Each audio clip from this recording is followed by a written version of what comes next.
What's up, YouTube? XA23 here. I'm back with another video. First and foremost, shout out to all the brothers and sisters in the Lions Den boxing community, and also shout out to the brothers and sisters in the Lions Den MMA community.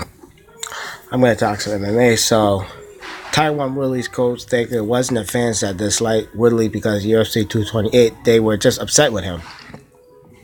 Taiwan Woodley has long been one of the most appreciated champions in the UFC, but this could be a start to change after his one-sided rout of Darren Till at UFC 228. Woodley blew the door off Tilt to retain his title with a second-round dark art choke submission in the main event of UFC 228. T-Wood is currently the third longest-reigning champion in the promotion, have retained his welterweight belt for 4 consecutive times since accomplishment with the Hell's knockout of Robbie Lawler in July 2016. Yet, widespread respect from the MMA fanbase has seen restored him throughout far in his career.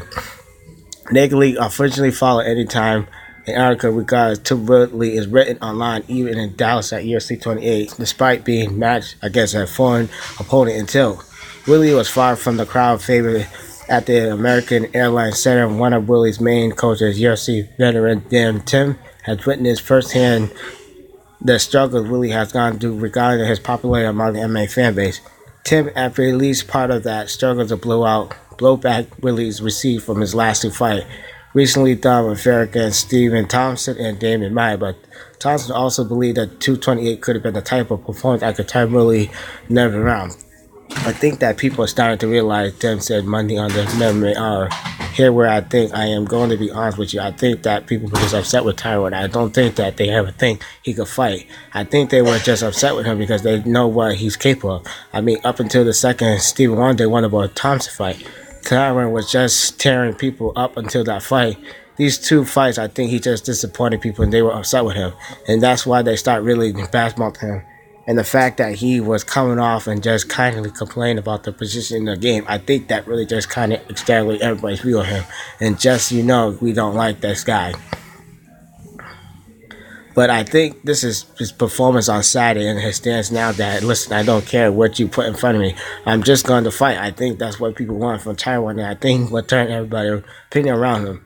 Comments explained that throughout Woodley's official dismission, his criticism, wherever asked to regain the UFC welterweight champ, is actually very assigned to every he received by MMA fanbase. He has gone on throughout a long process of accepting a difficult reality. It's always a fact to him, Tim said.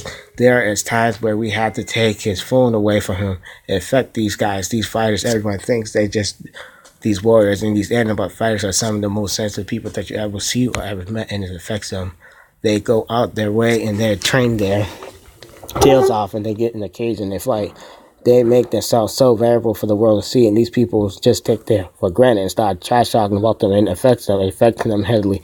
But I think now it's time when Tryon has matured. He has evolved as a person in martial arts. He started becoming more mature and say, you know what, this is maybe my time where I have to just give it to the fans where they want, and it's just for me to shut up and fight.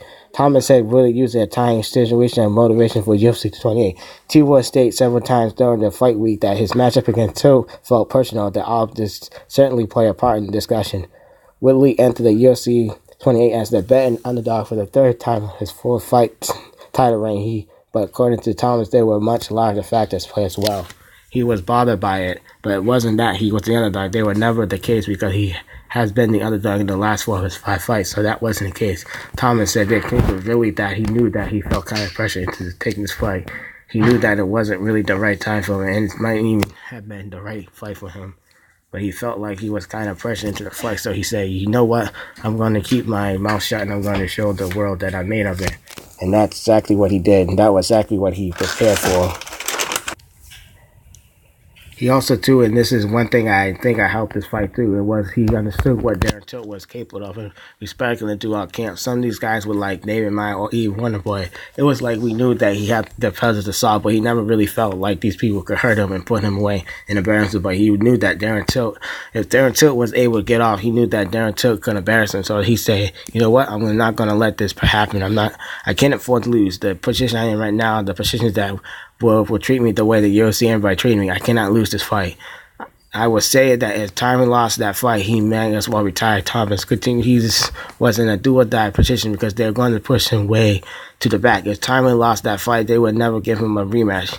he would have to fight every top guy and continue up next. His next fight would have been Kamaru Usman, and then Leon Edwards, and then Santiago Ponzinibbio. He would never been in the position to get back to the title, so he cannot lose.